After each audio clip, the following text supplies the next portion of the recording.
You're listening ad-free on Amazon Music.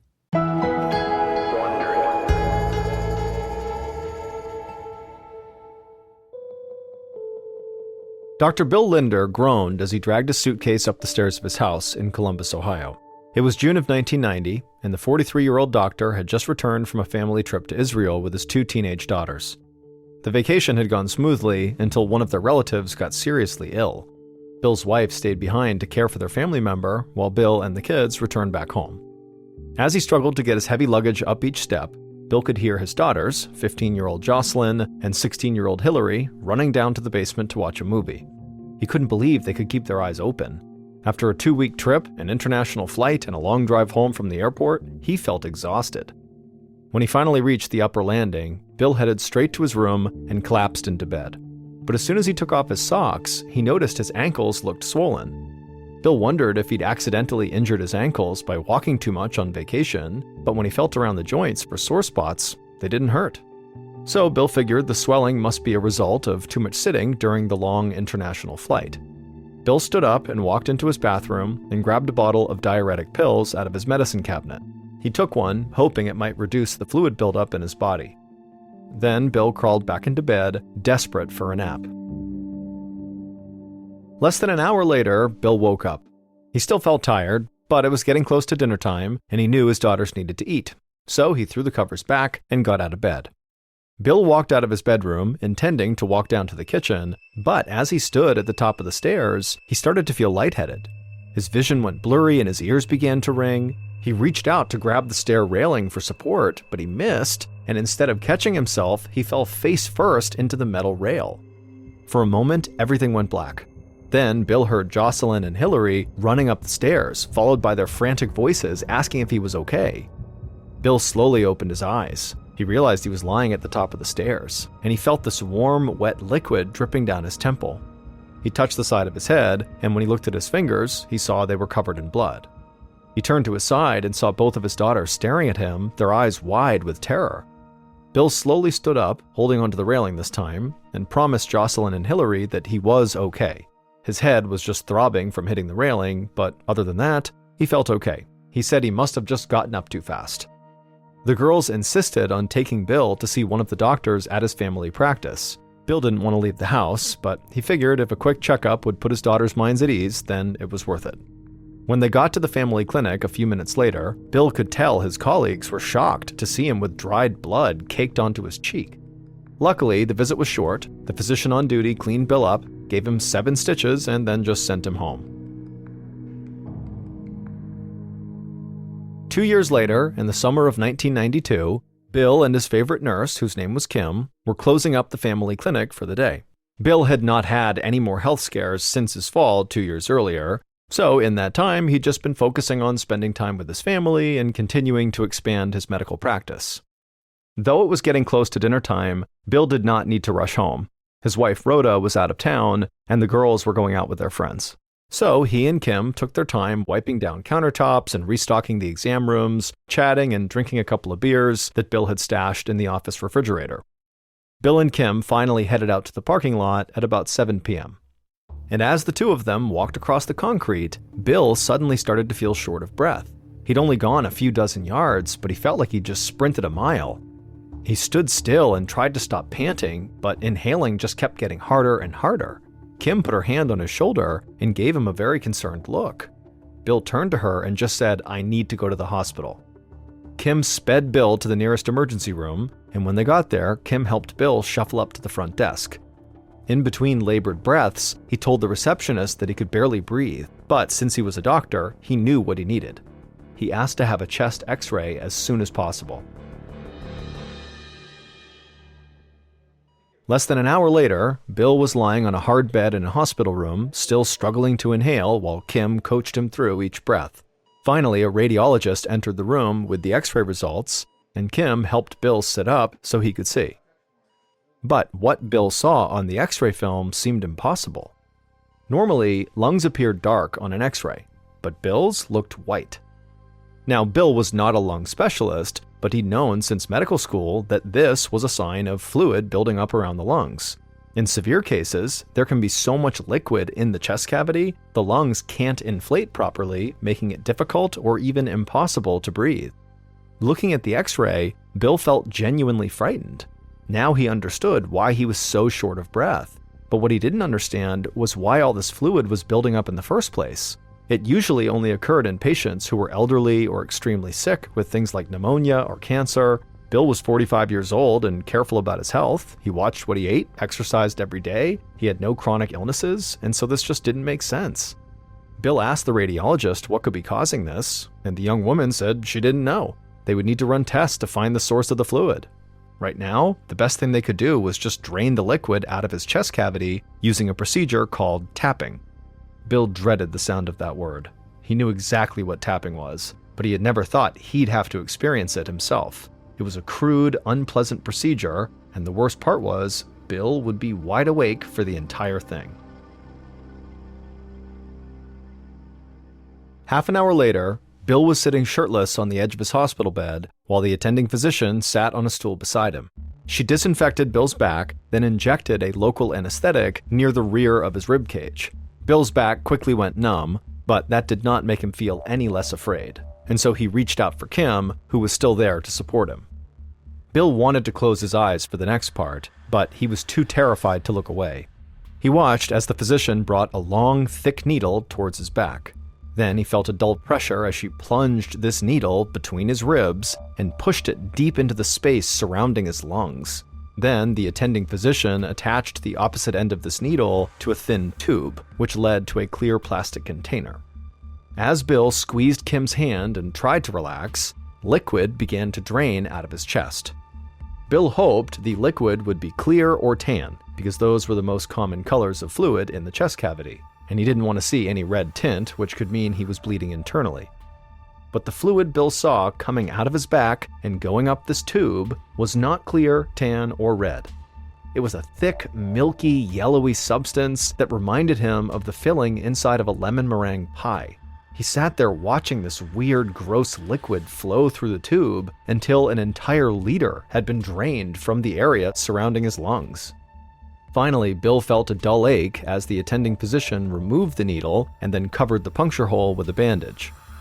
Bill released his grip on Kim's hand and then asked the attending physician, what just came out of my body? What was that? She told him that the thick, milky fluid he was seeing was known as chyle, which is a mixture that includes fluids from the body's immune system. When a person has an infection, these fluids will flood the infected area, but they normally disappear after the infection is gone. The doctor told Bill that his body was not draining these fluids correctly, and it was causing a fluid buildup known as lymphedema. Now that Bill thought about it, lymphedema could explain the swelling problems that he had been experiencing for years. He'd thought that his badly swollen ankles a couple of years ago were caused by the long flight home from Israel, but now he realized it could be from something much worse. Because it wasn't just swelling in his legs and ankles. His body was leaking fluids into the space around his lungs, which was really baffling. His doctor agreed that chyle should never leak into the body like this. She said she had only ever seen that happen in cases of liver failure, certain cancers, and in heart disease. When the doctor mentioned heart disease, Bill remembered something. As a child, he'd been diagnosed with a heart murmur, a tiny sound that indicated a serious problem with his heart. Bill had undergone open heart surgery to correct the murmur when he was just 12 years old. Since the operation, Bill had not had any cardiac problems, but now he wondered, could his childhood illness be connected to the symptoms he was experiencing as an adult?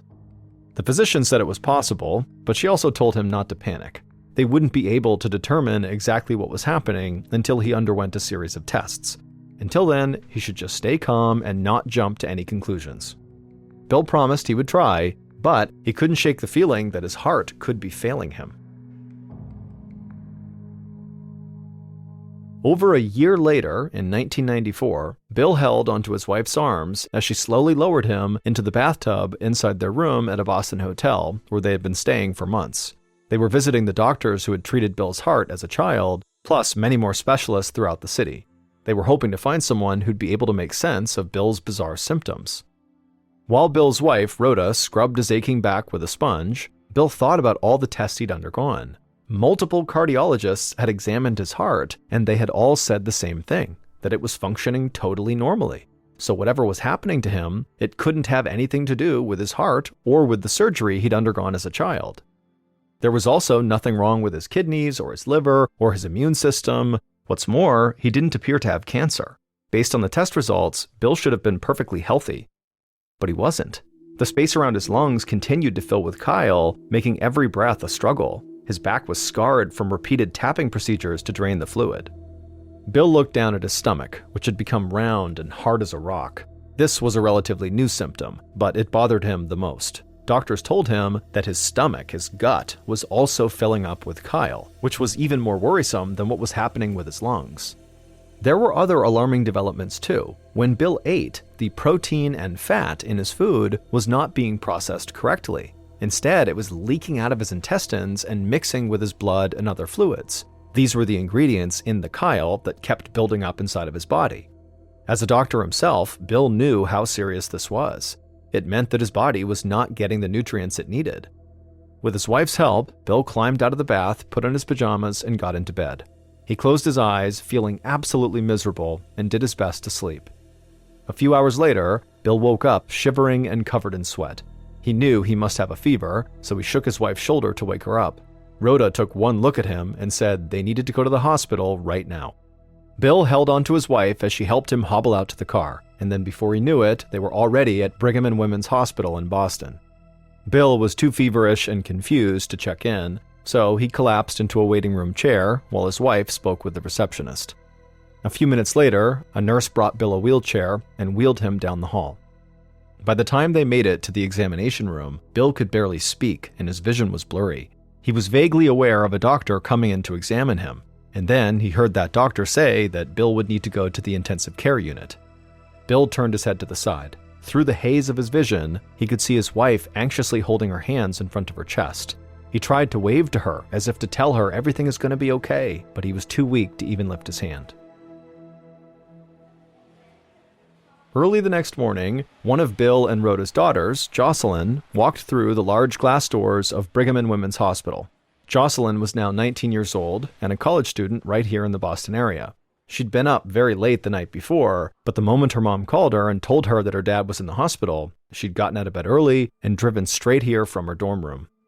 Despite her exhaustion, Jocelyn's nerves had her all wound up. She couldn't stop thinking about her father's illness, and she constantly felt anxious.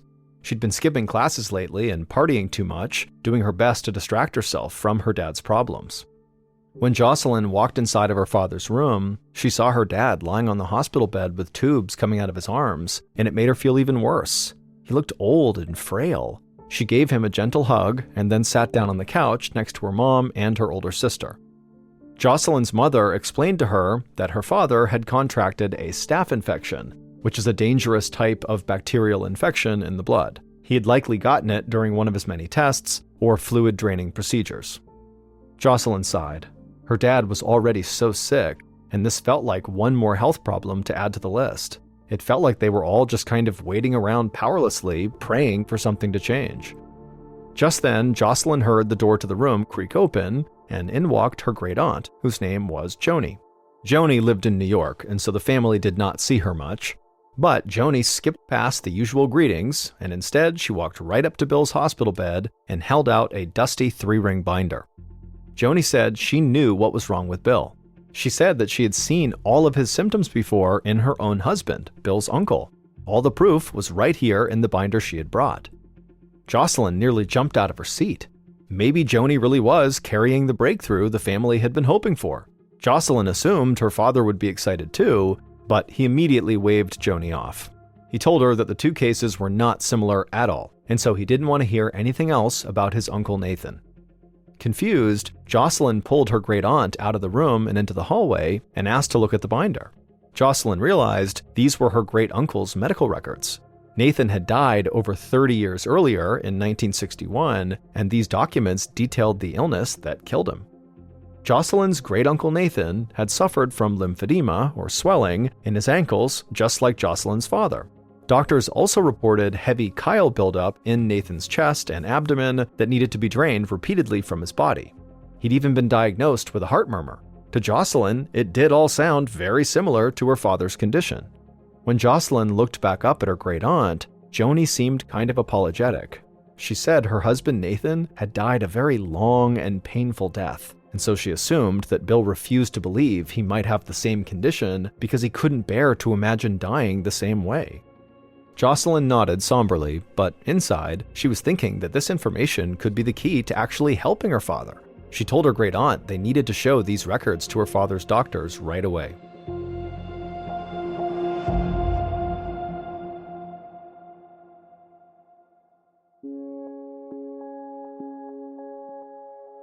The same day that Bill was admitted to the ICU, Dr. Christine Seidman was eating lunch in her office at Brigham and Women's Hospital. As she ate a forkful of leftovers, another doctor came inside and placed a 3-ring binder on her desk. They said it had to do with an ICU patient named Dr. Bill Linder. Dr. Seidman swallowed her food and then tucked her short black hair behind her ears. She looked over the documents while her colleague briefed her on Bill's condition. They explained the striking similarities between Bill's symptoms and his uncle's. Dr. Seidman immediately knew this case was right up her alley. In addition to being a cardiologist, she was a geneticist. Dr. Seidman knew that if anyone could solve this mystery illness, it was her. She jumped up from her desk and headed to the ICU. A few months later, in early 1995, Jocelyn sat on an exam table in the Brigham and Women's Hospital as Dr. Seidman rubbed cold gel across her skin and then pressed an ultrasound scanner against Jocelyn's chest.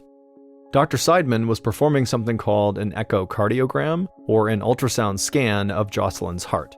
The pressure of the plastic scanner hurt, but Jocelyn was too anxious about what the scan might reveal to worry about the pain. Ever since Dr. Seidman began looking into Bill's illness, she had been working closely with Jocelyn and the rest of the Linder family. Her goal was obviously to cure Bill, but to do that, she first had to identify his condition. She'd interviewed the Linder family and collected medical records going back generations, and she'd kept Jocelyn up to date on all her research, which was why Jocelyn knew how important this scan was. Dr. Seidman found that Jocelyn's father and great-uncle were not the only ones who suffered from this mystery illness. Jocelyn's great-grandmother, May, had had it too. The disease appeared to be hereditary, which meant it was getting passed down generation to generation. When Dr. Seidman had called Jocelyn in for this appointment, she explained that all 3 of Jocelyn's relatives who had dealt with this mystery illness, so her dad, great-uncle, and great-grandmother, had the same symptom first: a heart murmur. The doctors who had been treating Bill until now thought his childhood heart condition was totally irrelevant. But Dr. Seidman had discovered that it was actually the telltale sign of the mystery family disease. Jocelyn watched Dr. Seidman stare intently at the ultrasound screen. Then the doctor turned to Jocelyn, and with a pained expression on her face, she said Jocelyn did have a heart murmur. It was not a guarantee that Jocelyn would eventually develop the family disease, but there was now a very strong chance that she could. Jocelyn imagined her own body filling up with all that chyle the way her father's was, and tears began to well up in her eyes as she watched the black and white image of her heart beating on the screen. Normally, a heartbeat was a sign of life, but to Jocelyn, her heartbeat looked like a death sentence. Almost a year later, near the end of 1995, Bill sat inside of a room at the Ohio Doctors Hospital in Columbus. His condition had only gotten worse, and because doctors in Boston had not been able to help him, he and his wife Rhoda decided to go back home to Columbus. However, even though they were now closer to their house, Bill rarely spent a night in his own bed. He was almost always in one hospital or another. That day, Bill was hooked up to an IV that pumped vitamins and minerals into his bloodstream. His mystery illness had been stealing proteins and fats from his digestive system for almost 3 years, and so he now had to have this injection of nutrients twice a day in order to get the nutrients he needed. Bill looked down at his scab-covered arms from all the needles, his swollen ankles, and his huge, rounded stomach. He was in the worst shape of his life, physically and mentally. Bill knew that Dr. Seidman was trying to identify his illness and find a cure, and he had held out hope that she would. But now, he was just worried about the rest of his family. Dr. Seidman had told Bill that a total of 13 people in his family were likely to develop this disease, including both of his daughters. Now, Bill didn't only have to deal with his own horrible and confusing illness, he also had to deal with the knowledge that he might have passed it on to both of his kids. Suddenly, a knock on the door interrupted his thoughts, and a tall man with gray hair and a clean-shaven face entered. He introduced himself as Dr. Larry Lynn. Dr. Lynn sat down beside Bill's bed. He explained that he was a pulmonologist, or a lung expert, but more than that, he was obsessed with medical mysteries. He told Bill that he spent his free time digging through the hospital's records for inexplicable cases, and he'd happened upon Bill's file. Bill was skeptical. He asked Dr. Lynn how many medical mysteries he'd been able to actually solve so far, and with a smirk, Dr. Lynn replied, "Every single one." For the first time in months, Bill smiled. About 3 months later, in the spring of 1996, Bill, along with his wife Rhoda and his daughters Jocelyn and Hillary, were all clustered together on the couch in Bill's room at the Ohio Doctors Hospital. Bill looked out his window at the Columbus skyline, and he inhaled deeply. He was breathing better than he had in years, and the scabs on his arms were finally beginning to heal. He felt healthy enough to get out of bed and sit with his family and carry on an actual conversation. Bill knew these improvements were all thanks to Dr. Lynn. When he began treating Bill, one of the first things Dr. Lynn suggested was a new diet. The chyle leaking into his abdomen contained fats and proteins, so Dr. Lynn told him he would need to eat a fat-free, low-protein diet. Dr. Lynn's hope was this would make his body produce less chyle. It had only taken a few weeks on this new diet for Bill to start to feel a difference. His gut was still hard and rounded, but he could now breathe better, and he also did not have to have the fluids drained from his chest as often. Bill breathed out and told his wife and children that soon enough he'd be healthy enough to go for a walk downtown. And as he dreamed about leaving the hospital for good, there was a knock at the door. Dr. Lynn came inside and told the family he had a big announcement. He had solved Bill's medical mystery. Bill and his family all sat up, anxious to hear what the doctor had to say. Dr. Lynn said he'd been investigating Bill's illness using a brand new tool called the Internet. He'd spent hours searching for people with symptoms similar to Bill's, and eventually he found a family in Turkey with a condition that seemed identical. They'd been diagnosed with a rare disorder called Behçet's disease. Behçet's disease causes blood vessels throughout the body to swell. This leads to bodily fluids like blood and lymph not being able to circulate properly, and one potential symptom is lymphedema, just like Bill and his relatives had experienced. Bill couldn't believe it.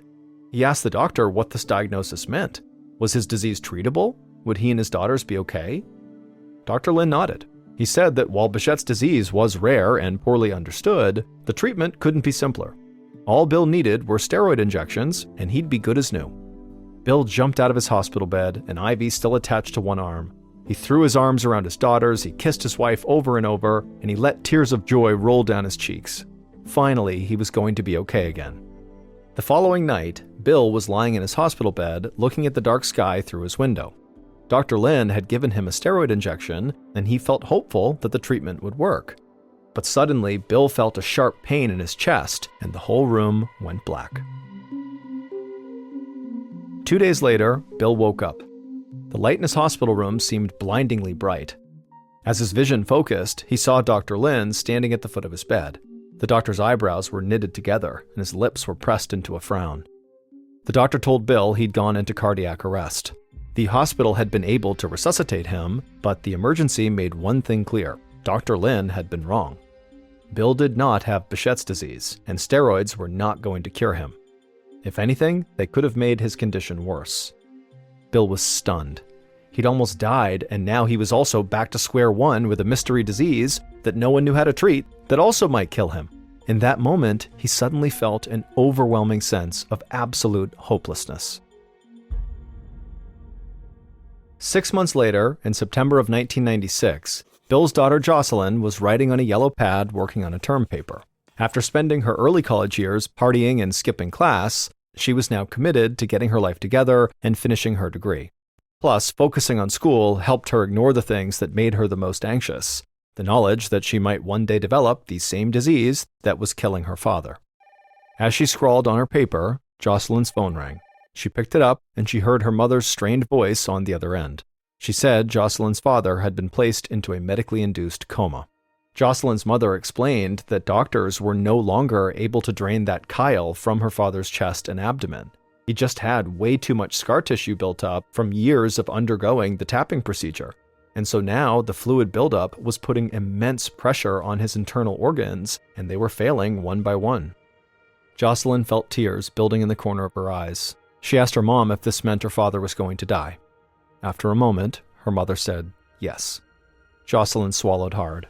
Her father had never lost hope that his doctors would be able to identify his condition and find a cure, but they didn't.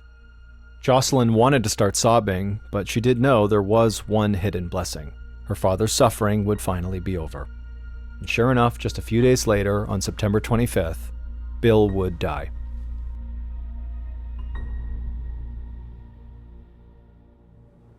Seven years later, in 2003, 28-year-old Jocelyn was walking towards the Golden Gate Bridge in San Francisco, California.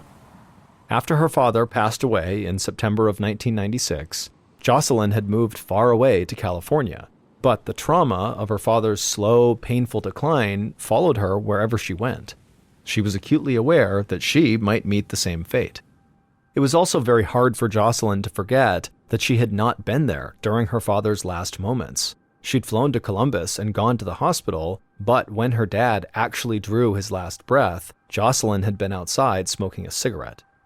Jocelyn had a lot of regrets and painful memories. The only thing that brought her any real solace were these long walks, when she could breathe in the summer air and organize her thoughts.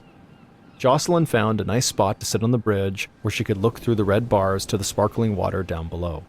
She crossed her legs, and as she did, she noticed that one of her ankles looked much larger than the other. It had swollen to nearly twice its normal size. Jocelyn remembered how her father's legs and ankles began to swell just a few years before he got really sick, but she tried not to panic. She told herself that her ankle was just aggravated from the long walk, and so she went back home that day, and sure enough, the swelling went down. But a few days later, she was at her apartment getting ready to go on another walk, and her foot and ankle were so swollen that she couldn't even get her shoe on. Jocelyn knew she could not ignore the swelling any longer, so she went to her small desk, turned on her computer, and opened up her email. She typed in Dr. Christine Seidman's address and wrote her a message asking if she should be worried about the swelling in her legs. Jocelyn finally got a response the next day. Dr. Seidman didn't say whether or not she should be worried. Instead, she offered to fly Jocelyn out to her lab near Boston. She said that in the 7 years since Jocelyn's father had passed away, she had not stopped researching her family's mystery illness, and she'd recently made a breakthrough that she wanted to tell Jocelyn about in person. The idea of going back to Boston made Jocelyn feel really nervous. She hadn't been there since her dad died. But this was very important, and so she responded to Dr. Seidman with a yes, and immediately began packing her bags. A few days later, Jocelyn walked into the tall red brick building that housed the Seidman Laboratory. She went inside and introduced herself to one of Dr. Seidman's research assistants, a young, dark-haired woman. As soon as Jocelyn said her name, the research assistant beamed. She told Jocelyn that she was so excited to see her.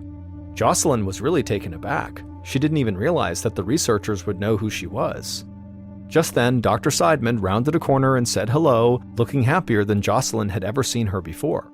Jocelyn followed her into the back of the lab, trailed by the cheerful assistant, and they all sat down in the cluttered room while Jocelyn looked back and forth at the two women, a little uneasy at how excited they both seemed. Before she could even ask what was going on, Dr. Seidman told her. She and her team had used a technology that had only just been developed, and at last, they had found the cause of her family's mysterious disease. Dr. Seidman had been painstakingly creating a map of Bill Linder's genes so that she could find anything that looked out of the ordinary. But there are hundreds of thousands of genes in every individual person, and Dr. Seidman had to build her map one by one. That's why her research had taken so long. But finally, they'd found an extremely rare mutation of a single gene that had caused Bill's illness. It was a lot like finding a needle in a haystack. The chances of a single defective gene leading to such a debilitating illness were about 1 in a billion. Even more surprisingly, Dr. Seidman concluded that no one in the world outside of the Linder family carried this mutation. Dr. Seidman discovered that the genetic mutation began with Jocelyn's great-great-grandmother, Esther, who first showed symptoms of the disease roughly 100 years earlier. That made Esther what disease trackers call patient zero, the first patient with a brand new disease. Since Esther, this mysterious condition had been passed down 5 generations.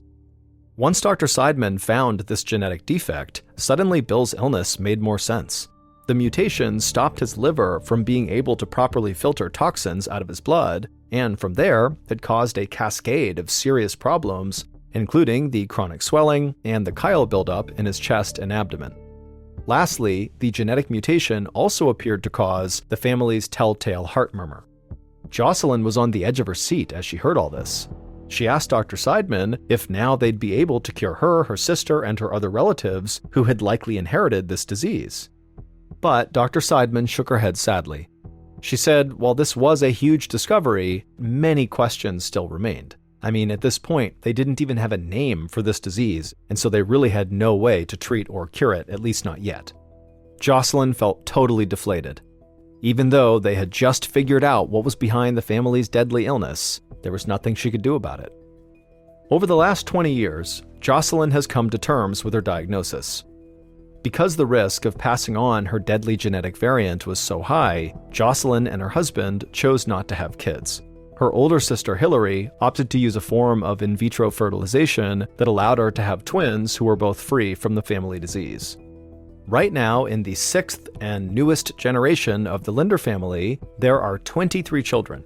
But due to advances in fertility treatment, none of these new generation kids have the genetic mutation. The Linders were able to stop the spread of their family illness. Today, there are 7 members of the Linder family who do carry the genetic mutation who are still alive. Dr. Seidman and her team continue to research their illness in hopes of someday finding a cure.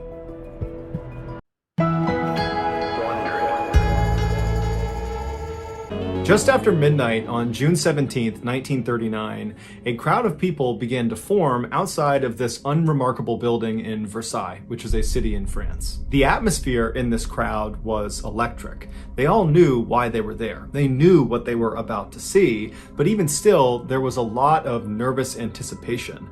And so as such, some people were coping with these nerves by drinking alcohol and trying to laugh and have a good time, while others were much more subdued and were trying to be respectful about what they were about to witness. Between 1 and 2 a.m., the doors of this unremarkable building opened up, and a group of men dressed in the same dark uniforms came out and didn't say a word to the crowd, and the crowd immediately went silent and began to back away from them. And this group of men, they walked right out in front of this building, and they had lumber and they had tools with them, and they began constructing this kind of strange wooden structure. And so the crowd, they wanted to get up close to see what these guys were doing, but at the same time, they didn't want to get too close. And so as the crowd formed a sort of half moon around these men that were doing the constructing were moving so seamlessly, like all of them had built this structure dozens of times before, and it was just muscle memory. And so by about 3 a.m., this structure was built, and they placed this large basket next to the structure, and then these men packed up their tools and the remaining pieces of lumber, and they turned around and they went right back inside the doors into the building and were gone. At this point, the crowd had become quite sizable outside of this building, and they were growing kind of restless because they knew now that this structure was built that the next time those doors open, the show is really going to start. This spectacle they are all there for, it's about to happen. And the crowd all knew that this event couldn't happen if the sun was up, because if the sun was up and the area was well lit, the press would be able to take pictures and film it, and that's not what officials wanted. They wanted this to happen in the darkness. But for whatever reason, things seemed to be getting delayed inside of this building. And so the crowd was just getting more and more restless. People are getting more and more drunk, and they're getting louder and more disruptive and boisterous. And then around 4:45 a.m., the sun had come up. And so the press was out in full force with their cameras trained at the doors of this building. And so the crowd really at this point is not actually expecting this event to take place, because at this point it just seems totally unlikely. But at 4:50 a.m., those doors swung open, and standing in the threshold was 31-year-old Eugene Weidman, who was a convicted serial killer. His arms were tied behind his back, and the collar of his white shirt had been tucked down inside because they needed his neck to be free and clear because he was about to be beheaded.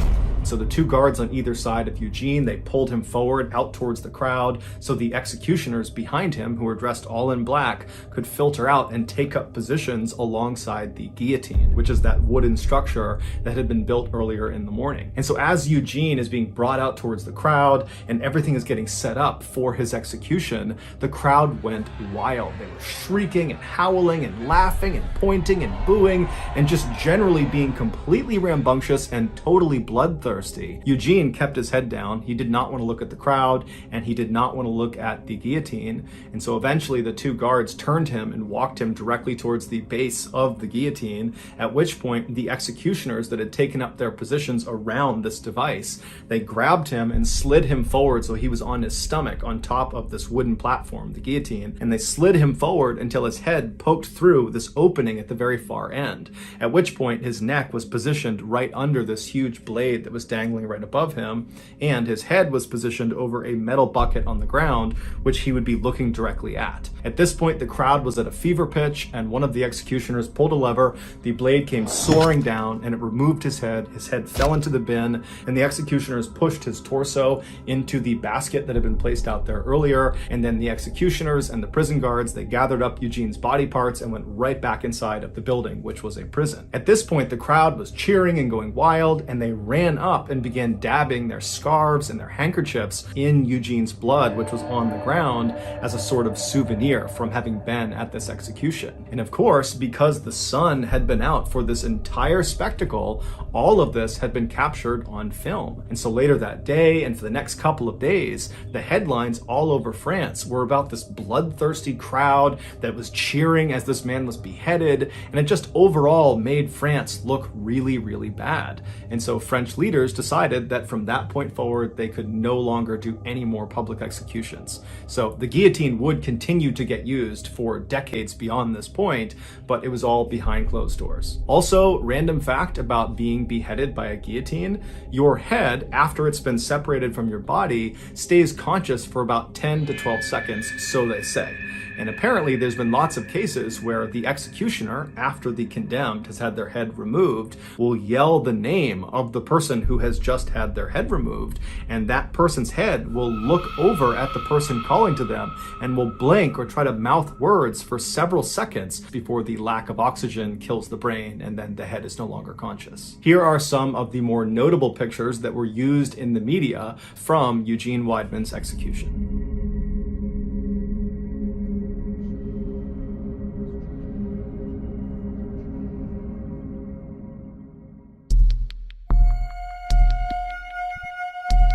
In the early 1900s, Eben Byers was a man who other people envied. He was born into a very wealthy family in New York City. He attended Yale University in Connecticut, which is a very prestigious Ivy League university, and he was devilishly handsome. After his college graduation, he didn't need a job because his family was so rich, and so instead he focused his time on a passion of his, which was golfing. And in time, he became this world-class golfer, going so far as to win the 1906 U.S. Amateur Tournament, which is the biggest amateur golf tournament in the world that most of the winners go on to become professional golfers. And so Eben most likely would have followed that path and become a pro golfer had his father not just handed over the very successful metalworking business that he started that made his family wealthy in the first place. And so Eben stopped his golf career and became the chairman of this incredibly successful company. And so overnight, he basically went from being just rich to being uber rich, making more money than he could possibly spend. But Eben did attempt to spend his money. He pretty much immediately began buying up luxury properties all over the country. He bought horse racing stables in the United Kingdom and in America, and he bought an entire luxury box at Forbes Field, which is where the Pittsburgh Pirates professional baseball team used to play. And so in addition to owning all these incredible things, Eben also, through his role as chairman of this company, began connecting with and befriending very powerful and influential people like the founders and executives at the Coca-Cola Company. And so all in all, Eben's life was really going quite well until 1927. That year, Eben was 47 years old, and he took some time off from gallivanting around the world and rubbing shoulders with famous people to go catch a football game at his alma mater at Yale University. So he hops on a train, he rides to Connecticut, he watches this game, and then afterwards he gets back on the train to head back to Pittsburgh, and this is a very long ride. It's over 12 hours long, and so Eben naturally bought a first-class ticket, and so he was inside of a train car that had bunk beds for passengers to sleep on during the ride. And so Eben climbed into a top bunk and he fell asleep. A few hours later, after the train is well on its way to Pittsburgh, Eben, in his sleep, manages to roll to the side of the bed and actually falls out of his bed onto the ground. He lands hard on his left side, it wakes him up, and as he stands up, he thinks he's okay, but then he feels this shooting pain in his left arm. So he's moving his arm around, he's not really sure what's wrong with it, but he's hoping it's just some bruising, and so he decides to get back into his bunk and just go back to sleep. And so he manages to fall asleep despite the pain, and then when they roll into the station in Pittsburgh several hours later, he wakes up and right away he feels that pain in his left arm. And so after getting off the train and going back to his house and dropping off his luggage, he went right to his physical therapist's office to ask him if there was anything he could do to help with the pain in his arm. And so the physical therapist examines Eben's shoulder and determines that, there's no structural damage to his arm, but obviously Eben is in pain. And so he says, look, there's a new product that came online that's quite expensive, but since you're a man of means, maybe it's something you want to consider. It's called Radithor, and it's supposed to dull aches and pains, and it's supposed to give you this huge boost of energy. And so, maybe you want to try that. And so Eben was really excited at the notion of taking this new health tonic and said, yeah, let's do it. And so his physical therapist wrote him a prescription for Radithor. Eben took the prescription and he went to the drugstore. He picked up a half-ounce bottle of this liquid. He went back to his house and, as prescribed, he drank a very small spoonful of this liquid. And right away, he felt this surge of energy. The pain in his arm started to fade. All the things this health tonic claimed to be able to do, it was doing. And so over the next couple of days, Eben very diligently every day took the prescribed amount, a very small spoonful of this Radithor, and every day he felt better and better and better. Not just the pain in his arm, but overall he felt happier, he felt fitter, he felt alive, and he was attributing all those feelings to this miracle tonic. And so he began taking more and more of this tonic, well beyond what was prescribed, to the point where he was drinking 3 full bottles of Radithor every single day. And so for years he did this, and it was all going great until his jaw fell off. Literally, in 1931, one day, his lower jaw just separated from his skull and went slack. And so the reason this happened was because Radithor was actually just radioactive water. In the early 1900s, the radioactive element radium was believed to have highly curative properties with no side effects.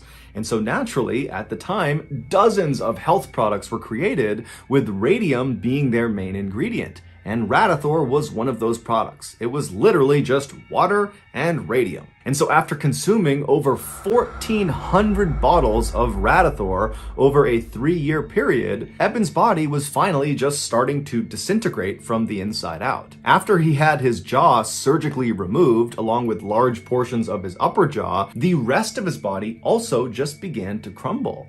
And so by the end of 1931, when his story was making headlines all around the world about the dangers of Radithor and really more specifically the dangers of radium, Eben had become completely bedridden and his skull was now beginning to disintegrate. There were holes forming all over his skull that were exposing portions of his brain. And so by 1932, Eben was dead. Eben was buried in Pittsburgh, and he was buried inside of a lead-lined coffin that was designed to absorb any of the radiation emitting from his bones. And then 30 years after he was buried, so in 1965, scientists actually exhumed his skeleton to see if it was still emitting radiation. And they determined it was still emitting the same levels of radiation as when he died.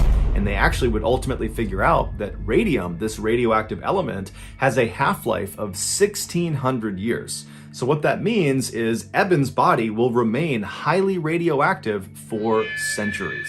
Here is a picture of Eben with his jaw surgically removed. It was taken shortly before he passed away.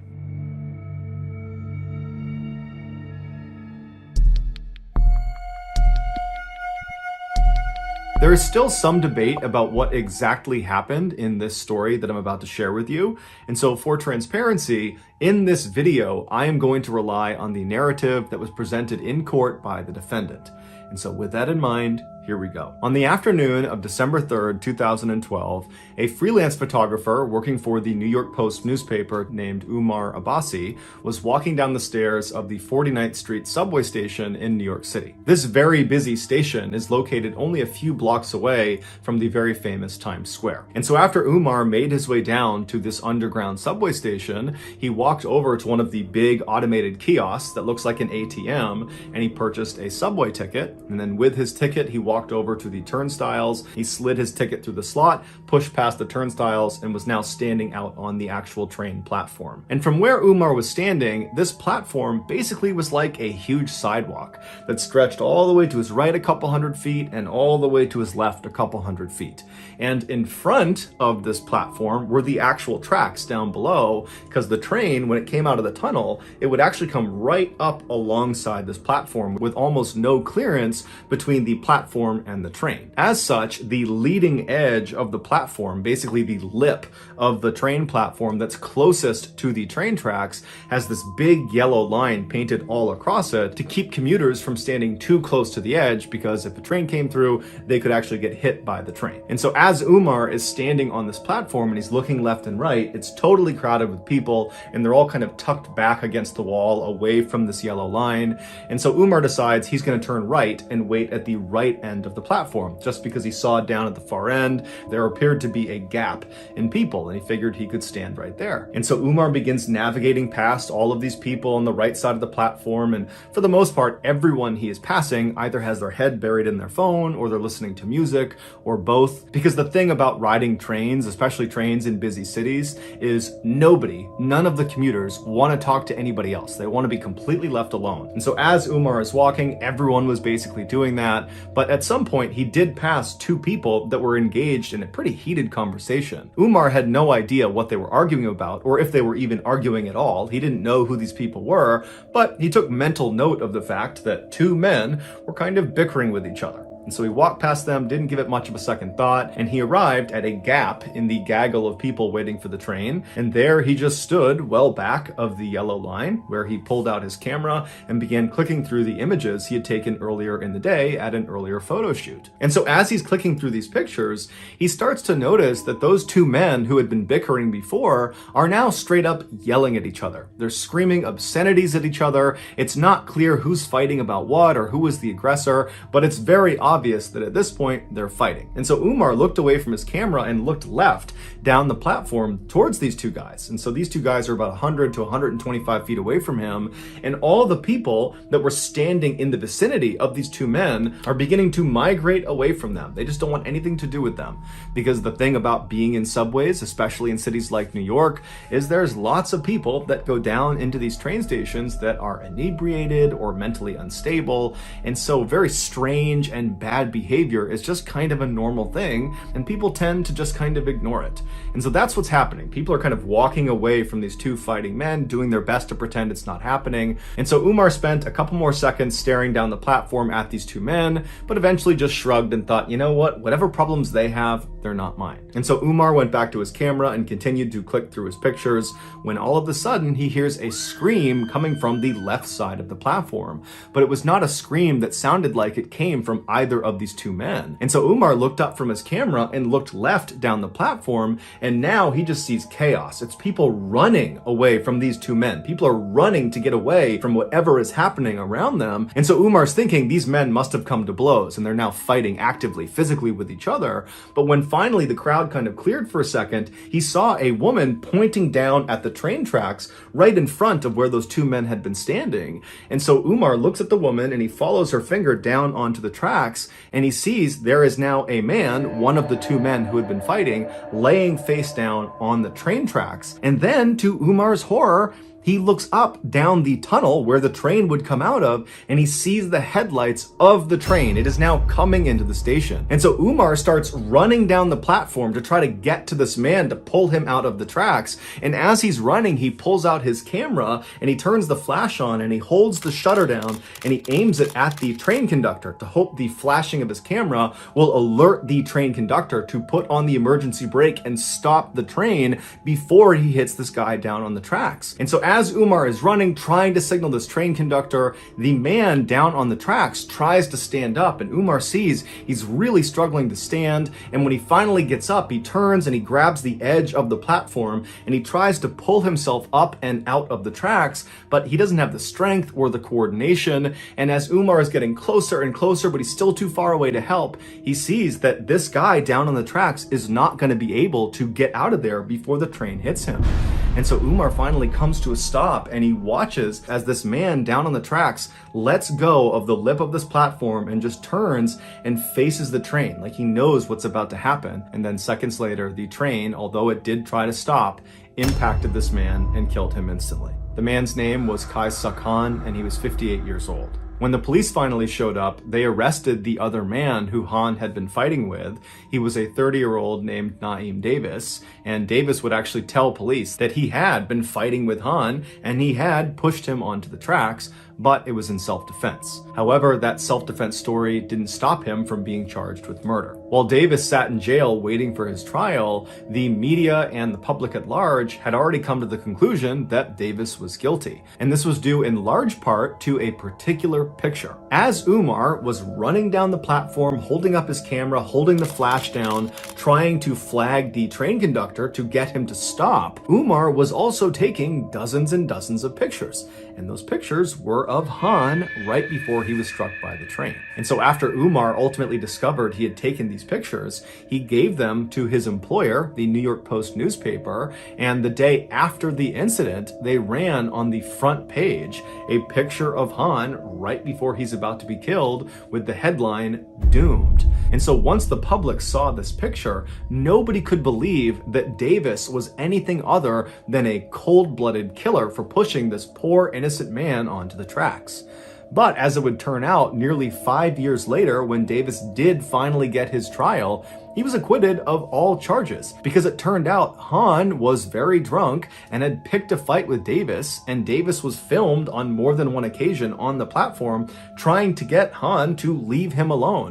And so finally, after Han began making death threats and then grabbed Davis's shoulder, Davis turned around and pushed him, and Han, being drunk, stumbled and fell backwards onto the tracks and then was ultimately killed. Here is the infamous photo of Han on the cover of the New York Post newspaper.